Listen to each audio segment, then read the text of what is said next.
Hey everyone, I am Matt with Bowls, and today I am talking with Russ, the designer of Grim Dark Dungeon Master, which we have set up here in front of us.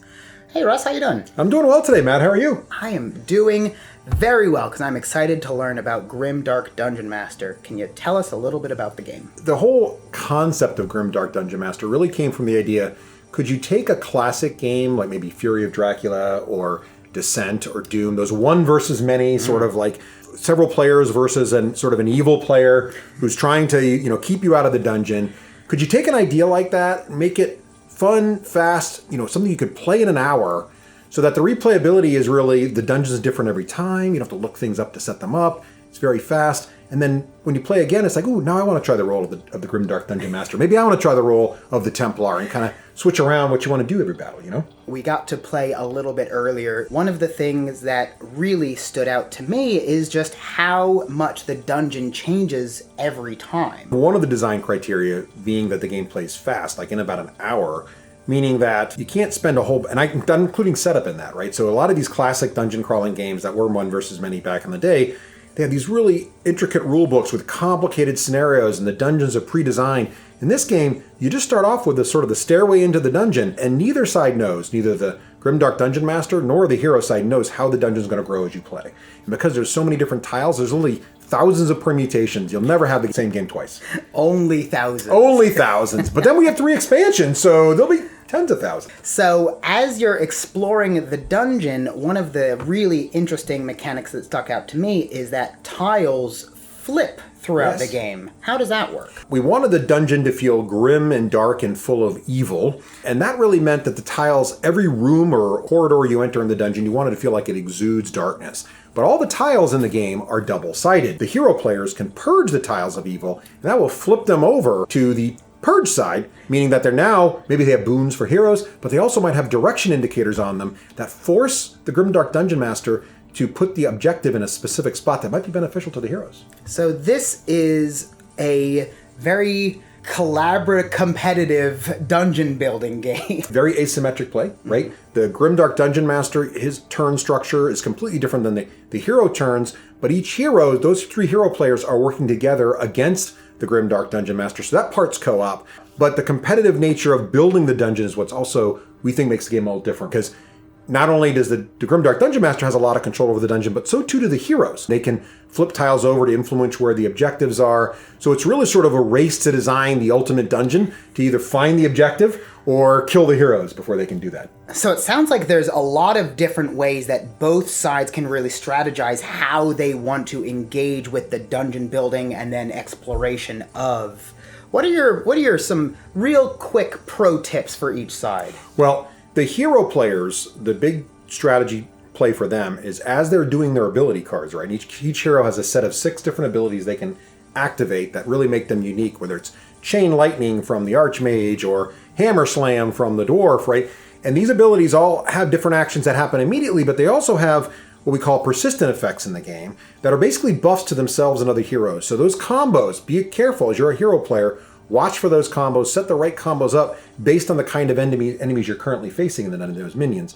Meanwhile, the Grimdark Dungeon Master, as the dungeon grows, so too does the Grimdark Dungeon Master's powers. So each tile in the dungeon might have special powers the Grimdark Dungeon Master can activate to attack with more minions than normal or cause dark energies to make his minions more powerful. And so the Dungeon Master must really think carefully about how they set that up and leverage those layouts. In the game we were playing earlier today, it was very fun and exciting to be able to use, even when it wasn't my turn, I was still helping from the persistent abilities that I was providing to the other players. So that was definitely a very engaging experience. Well, that's one of the things I think that's kind of fun too. We get a lot of feedback from our play testers. There's not a feeling of downtime in this game. No. Because the turns are very fast for both the heroes. The Grimdark Dungeon Master goes between each hero, but they just take like one quick action and then it's back to the hero player again. But because all the other hero players too are constantly contributing with their persistent effects, you're always looking at what your friend's doing, you're looking at what your guy's helping, like, don't forget my bonus attack die because you're fighting skeletons, And so that kind of makes it a little more exciting for everybody involved. And what also really helped keep the flow of the game going is all of the combat abilities of each minion are printed right on the minis themselves. Yeah, they're right on the basis. So everything you need to understand what's going on in the game is always visible on the table, whether it's the abilities and the tiles that the Grimdark Dungeon Master can leverage, or on the actual bases of the minions. There are, on the acrylic bases themselves, you will see little icons that tell you the type of minion it is, which certain abilities then give heroes bonuses versus those, the kind of attack the minion throws, along with how many dice, and along with the minion's defense dice as well. So at a glance, you can see what's going on. So it's very simple for everybody involved in the game to look on the table and know exactly what they're up against. The fact that it uses icons and everything is printed on the minis, on the tiles, on the cards, just keeps everything moving quickly and is an extremely streamlined and quick playing game, and I love that. The victory objectives are kind of like that as well in the game. And this is another part about the game I really like, is that you get to play evil in this game. So many games now are like being a pure villain? co-op, but a villain! This comes from my daughter. Her favorite villain, her favorite character in the entire Disney pantheon is Maleficent. Good. So she likes evil, and you have to have evil in this game. So for the evil Grimdark Dungeon Master to win, they just have to do enough wounds to all the heroes to make them flee and feel like they're going to lose. And the way that happens in the game is your cards that you're playing throughout the course of the game as heroes, when you take a wound from the Grimdark Dungeon Master, you have to flip one of those face down. What this does then, it actually removes some of those persistent effects we talked about. Your heroes are getting wounded, they're getting less effective. It's also taking up valuable slots on your hero mat, which is this really nice little neoprene thing. And that keeps, you got to watch out for that because it'll make your heroes get more tired, which loses some of their persistent abilities as well. And so you got to watch out for that. So the way the Grimdark Dungeon Master wins is get 6 wounds on any combination on heroes, and you can tell that easily by glancing for those face-down cards. It's so easy to see just at a glance from all the icons and cards, and excellently designed game. Well, thank you very much, Matt. Well, I'm glad you enjoyed playing it today. I did. I really did. Overall, Grimdark Dungeon Master is a great, snappy, quick-playing... Snappy? I like it. Was that like fast? Like just, very snapping in there. All right. So where can people find Grimdark Dungeon So we're excited to be launching it on Kickstarter live right now, so jump on over there. Let us know what you think. We've got a bunch of different levels there. You know, a lot of the base game, which comes with 3 heroes, as well as, of course, your necromantic villain and a bunch of great minions, all in these really high quality. I couldn't be more proud. Our production guys really knocked that out of the park.